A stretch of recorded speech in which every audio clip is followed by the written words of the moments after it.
اعتدال news studio میں programme میں کیوں اور کیسے میں آپ کے میزبان محمد عرفان سہیل حاضر ہے۔ آج ڈیرہ اسماعیل خان سمیت تقریباً پاکستان کے بہت سے شہروں میں سورج گرہن ہے۔ اسلام سورج گرہن کے بارے میں ہمیں کیا کہتا ہے، اس کے لیے ہم نے اپنے اسٹوڈیو میں آج مفتی طارق فاروق صاحب کو دعوت دی ہے، جو مدرسہ العربیہ مفتاح العلوم میں پڑھاتے ہیں۔ ان سے اس بارے میں بات کرتے ہیں کہ اسلام سورج گرہن کے بارے میں ہمیں کیا کہتا ہے۔ جی مفتی صاحب، السلام علیکم۔ وعلیکم السلام۔ مفتی صاحب یہ بتائیں کہ سورج گرہن کے بارے میں اسلام ہمیں کیا کہتا ہے۔ اللہ تعالیٰ نے ہمیں جو اسلام عطا کیا ہے، یہ ایک ایسا مذہب ہے کہ ہر موقع پہ ہماری رہنمائی کرتا ہے، چاہے خوشی کا موقع ہے، پریشانی کا موقع ہے۔ تو آج سورج گرہن کے اعتبار سے بھی اسلام سے بھی ہمیں پوری رہنمائی ملتی ہے۔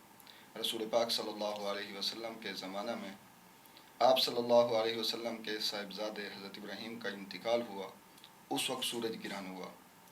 تو کچھ لوگ یہ کہنے لگے کہ یہ سورج جو ہے یہ کسی بڑے حادثے کی وجہ سے گرہن ہو جاتا ہے، کوئی بڑا آدمی فوت ہو جائے یا کوئی بڑا حادثہ رونما ہو جائے تو اس وقت یہ گرہن ہو جاتا ہے۔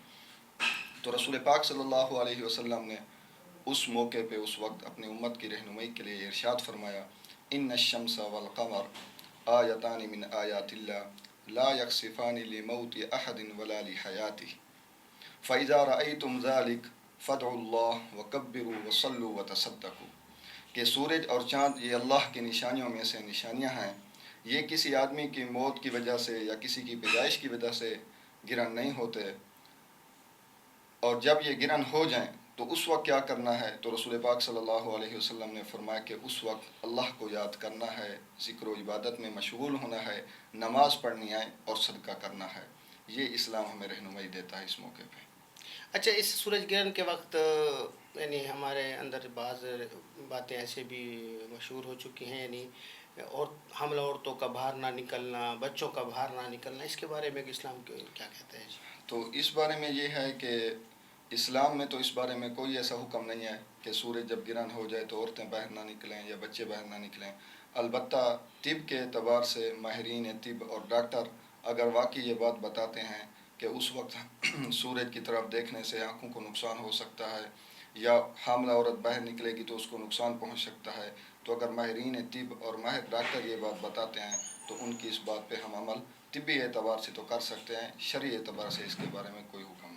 یعنی طبی اعتبار سے اگر کہا جائے تو اس پر عمل کرنا یعنی جائز ہے، کر سکتے ہیں طبی اعتبار سے کر سکتے ہیں۔ اس کے بارے میں یہ بتا دیں، نماز کسوف جو ادا کی جاتی ہے، اب مرد حضرات کے لیے کیا حکم ہے؟ یعنی وہ ضروری ہے باجماعت ادا کریں گے یا میدان میں ادا کریں گے، یا موجودہ صورتحال کے حوالے سے بھی اگر گھروں میں ادا کر سکتے ہیں کہ نہیں، یا اس کے علاوہ یہ ایسی صورتحال نہ ہوتی، یعنی جو موجودہ صورتحال ہے کرونا کی وجہ سے ایسی صورتحال نہ ہوتی، شریعت اجازت دیتی ہے کہ مرد یعنی گھروں میں اس نماز کو ادا کر سکتے ہیں اگر وہ باجماعت ادا نہ کرے؟ اس نماز کا مسنون طریقہ تو یہی ہے کہ باجماعت نماز 2 رکعت ادا کی جائے، اور اس کا طریقہ بھی وہی ہے جس طرح عام نماز پڑھتے ہیں اسی طرح 2 رکعت باجماعت ادا کریں گے، لیکن اذان اور اقامت نہیں ہوگی۔ اور دوسری نمازوں کے اعتبار سے اس میں یہ بھی فرق ہے، اس میں ایک تو نیت نماز کسوف کی کرنی ہے، اور دوسری بات یہ ہے کہ اس میں قرات طویل کرنی ہے، یعنی لمبی قرات کرنی ہے، اور رکوع اور سجدے یہ بھی لمبے کرنے ہیں۔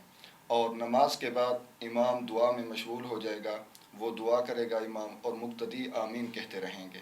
اور اس نماز کے اندر جو قرات کریں گے وہ سرن یعنی آہستہ آواز میں کی جائے گی، لیکن اگر کسی وجہ سے ہم باجماعت نماز ادا نہیں کر سکتے تو انفرادی طور پہ بھی اپنے گھروں کے اندر یا دکان وغیرہ جہاں کہیں بھی ہو ہم 2 رکعت 4 رکعت 6 رکعت انفرادی طور پہ بھی پڑھ سکتے ہیں۔ اگر باجماعت پڑھیں گے تو 2 رکعت پڑھیں گے، اگر انفرادی طور پہ پڑھیں گے تو اس وقت 2 بھی پڑھ سکتے ہیں، 4 6 جتنی ہم پڑھیں پڑھ سکتے ہیں۔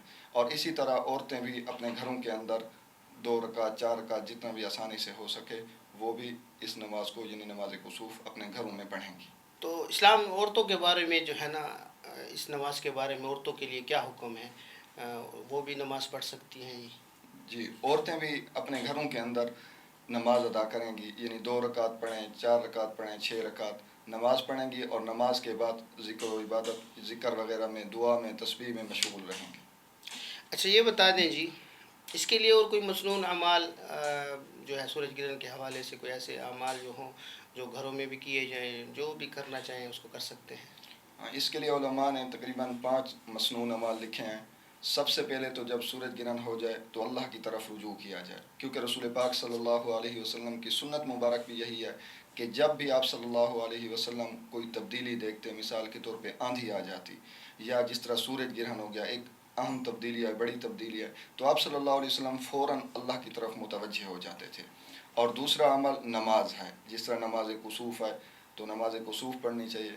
اور تیسرا عمل یہ ہے کہ نماز کے بعد دعا اور ذکر میں مشغول ہو جانا چاہیے۔ اور چوتھا یہ کہ توبہ استغفار کرتے رہنا چاہیے۔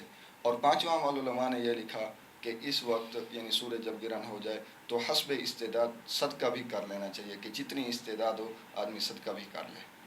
اچھا، یعنی آپ یہ کہہ سکتے ہیں کہ چاند گرہن بھی کچھ عرصہ پہلے ہوا تھا، جی تو ابھی سورج گرہن بھی ہے، تو یہ ساری نشانیاں یعنی اللہ نے بھی کہا، حدیث کا غالباً آپ نے حوالہ دیا ہے کہ اس میں یہ ہے کہ یہ اللہ کی نشانیوں میں سے ہے، اس طرح ہے نا جی؟ جی تو یعنی اللہ کی نشانیاں، پھر پہلے چاند گرہن سورج گرہن، یہ اللہ اپنی طرف متوجہ کرنے کا ایک ذریعہ سمجھ لیں اس کو، جی یعنی اللہ کی ذات کی طرف متوجہ ہوں لوگ، جی اس جی کو اس طرح کہہ سکتے ہیں؟ جی جی تاکہ لوگ اللہ کی طرف متوجہ ہوں، کیونکہ جب بھی کوئی اہم تبدیلی آتی ہے تو یہ اللہ کی نشانیاں ہیں۔ اللہ اپنی طرف لوگوں کو متوجہ کرتے ہیں کہ سورج کی، چاند کا، یہ دنیا کا جتنا نظام ہے یہ کوئی دنیا کی طاقت یا دنیا والوں کی وجہ سے نہیں چل رہا، بلکہ اللہ کے ہاتھ میں ہے اور اللہ اس نظام کو چلا رہے ہیں۔ اور اللہ جب چاہے سورج کو بے نور کر دیں، اللہ کے ہاتھ میں ہے، چاند کو بے نور کرنا چاہیں، اللہ کے ہاتھ میں ہے۔ اللہ اپنی قدرت کا اظہار کرتے ہیں تاکہ بندے اللہ کی طرف متوجہ ہو جائیں۔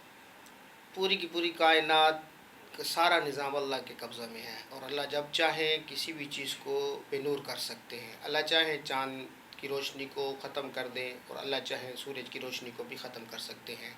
یہ ساری نشانیاں اللہ کی طرف سے اس لیے ہوتی ہیں کہ انسان جو ہے اللہ کی ذات کی طرف متوجہ ہو، دنیا کے سارے کام کرتے ہوئے اپنے رب کو ساتھ لے کر چلے۔ ہم آپ سے گزارش کریں گے کہ یہ موقع جو ہوتے ہیں اللہ کی ذات سے مانگنے کے ہوتے ہیں، اللہ سے مانگ کر سارے کے سارے عالم کے انسانوں کی عافیت اور خیر مانگی جائے۔ اب ہمیں اجازت دیجیے۔ السلام علیکم ورحمۃ اللہ وبرکاتہ۔